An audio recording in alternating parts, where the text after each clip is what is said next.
Hey friends, welcome back. In today's video, I wanted to 3D print the model of this house. Well, not really this one, but the renovated version of it.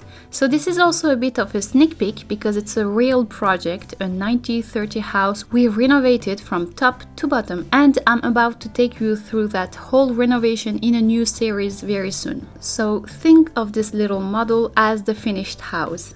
We will see basically how a 3D printer works, how to get a 3D model ready to be printed, and a little bit of crafting at the end to finish the model. Just so you know, I'm not a 3D printing expert, I'm an architect who likes trying new things, so if you have no real idea how a 3D printer works, I think you will just enjoy this one. Okay, let's start. Making the model printable.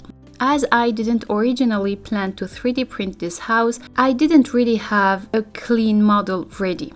I built this one while we were designing the renovation, so the measurements are all correct. That's why I use this as my base. But a model you make for design is not ready to be printed. It's not clean. And by clean, I mean there shouldn't be anything in it you don't need. It should be modeled as simple as possible with all the unnecessary lines removed.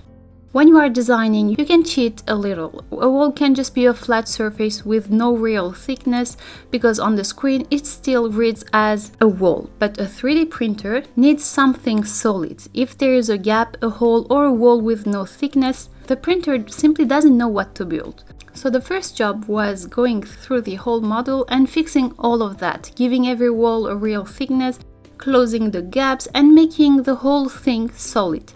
This is a really important step.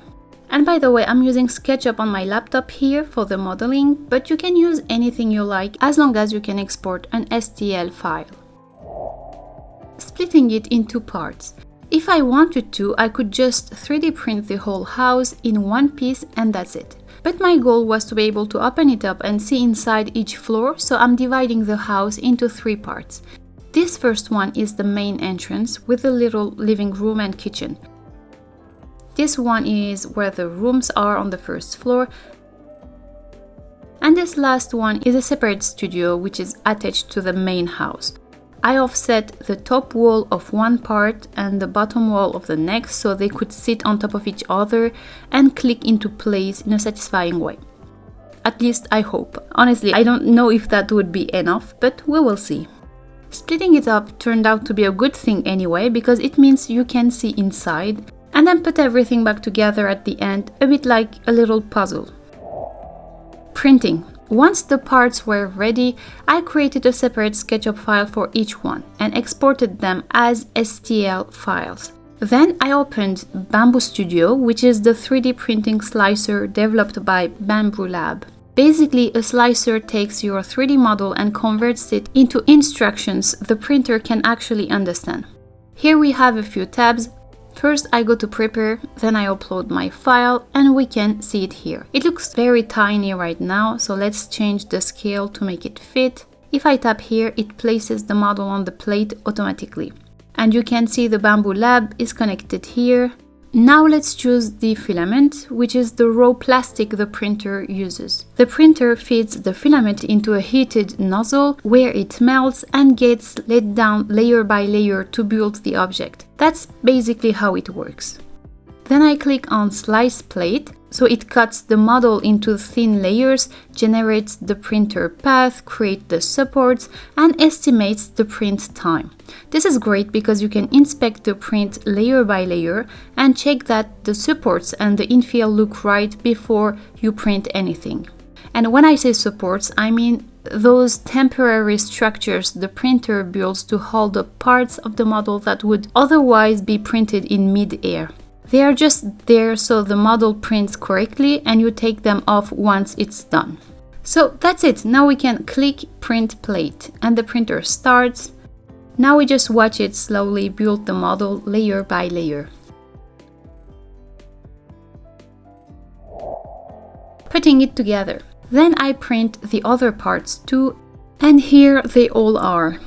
Once everything was printed, I cleaned the parts up and started assembling, and slowly the whole house came together. That little offset I left so the pieces could click, not quite enough it turns out, but it's okay, it doesn't look too bad.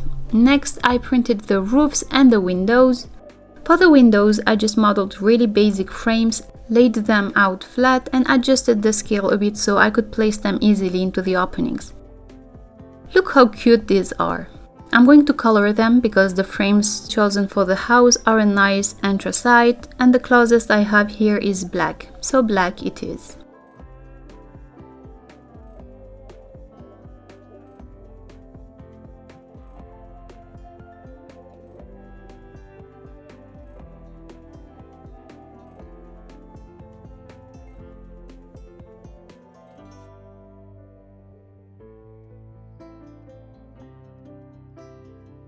And ta-da!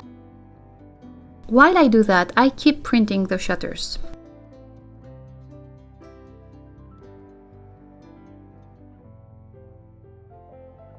I will color them in a wood tone. The closest one I have is this one. And let's glue them on.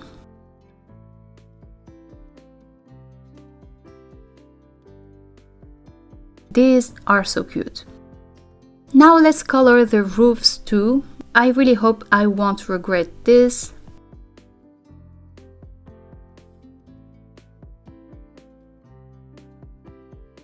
Okay, it turned out fine. Not bad, right? And finally, I printed a little base to sit the house on so it doesn't slide around everywhere.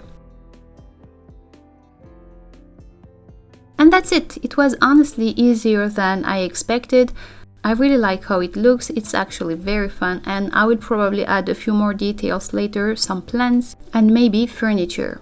So that's the model, but like I said, this house has a whole story behind it. It's a 1930 house we renovated and it had a lot of problems, but somehow we pulled it off, and honestly I can't wait to show you all of that. So make sure you are subscribed so you don't miss the series, and tell me in the comments what did you think of this 3D model. I would love to know. If you still got some time, you can watch this video right here, and I will see you in the next one. Bye!